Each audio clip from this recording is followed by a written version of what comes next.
Three Girls, the ninth installment of Curriculum of Grace, a series of articles chronicling God's pursuit of a young man impervious to the teaching of elders. Summer at a Quaker work camp in rural Michigan marked my first exposure to girls. Having attended all-boys schools since second grade, and having no sister whose friends I could have asked for a date, I was no Lothario, but I did form several friendships that lasted beyond summer. The first of these, Sue Ann, was a sweet and inquisitive local high school girl. When several of us campers attended a nearby revival service, I met Sue Ann afterwards outside. We exchanged addresses. Though I didn't see her again that summer, camp had no phone and I had no car, we wrote to each other during my first semester of college until she suggested coming to visit. I balked.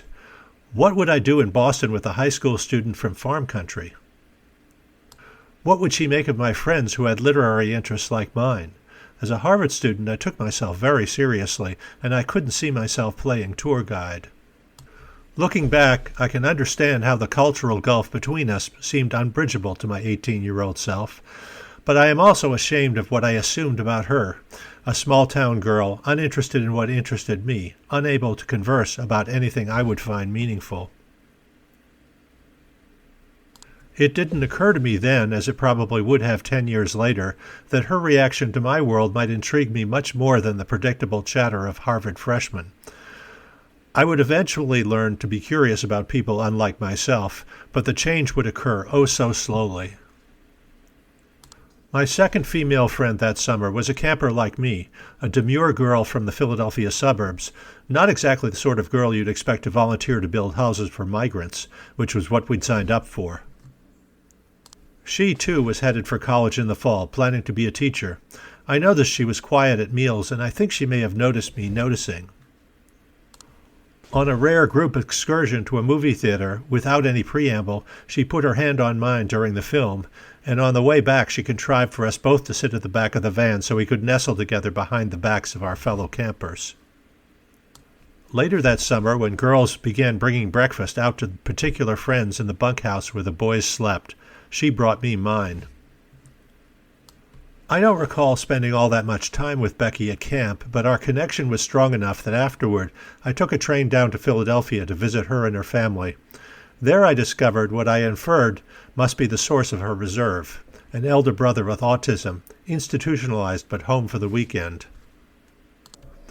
When the five of us sat down to dinner, I witnessed the delicate dance of trying to converse normally in the presence of someone who couldn't participate. I could only imagine what it must have been like for Becky, growing up, walking on eggshells. I didn't see Becky again till her junior year of college. By then I had dropped out of Harvard, become a radical activist, and was preparing to be a teacher and bring the radical agenda to public school classrooms. Becky had no particular interest in radical politics, but she accepted my new interest as perfectly natural.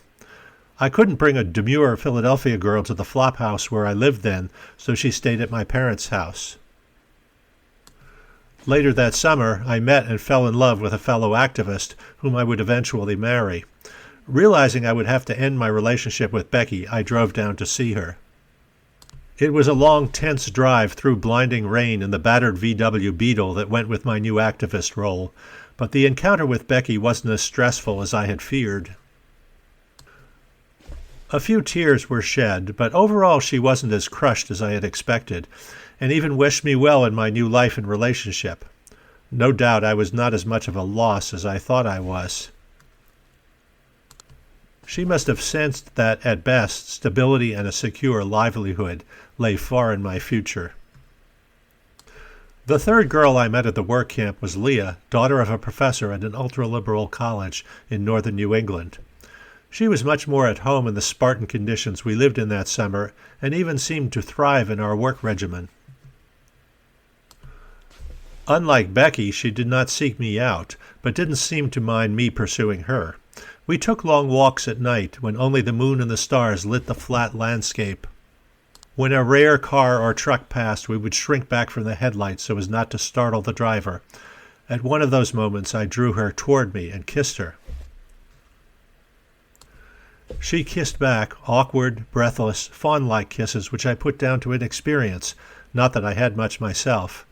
Not exactly the passionate response I had hoped for, but enough not to count as rejection.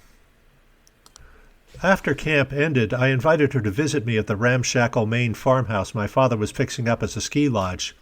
Climbing down from the bus with her duffel bag, she looked like she was ready for anything. The lack of privacy in our house didn't bother her, not even my little brother who followed us on our walks, hoping to catch a glimpse of a kiss. I was very impressed by how sure of herself she was in our kitchen. When my mother asked her to help prepare string beans, she refused to cut off the tips, insisting they were full of nutrients and shouldn't be wasted. Like Becky, I did not see Leah again until after I left Harvard. It was toward the end of the first year of radical activism before I formed the plan to infiltrate public schools.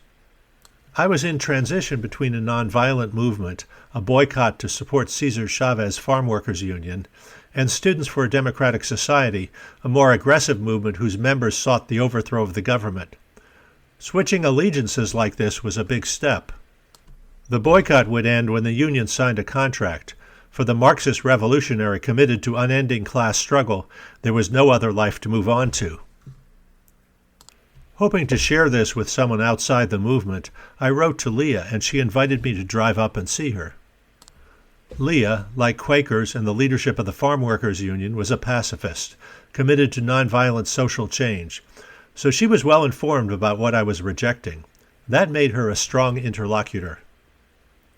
She accepted every challenge I offered, and in the gentlest possible way, argued every point to a stalemate. By the end of the weekend, my new convictions had gotten a vigorous workout. I drove back to Rhode Island through a torrential rainstorm, more convinced than ever that I had chosen the right course of action. I have long since lost touch with Becky and Leah. In another life I might have kept up these friendships. Either of them could easily have blossomed into intimacy. God, though, had other plans for me.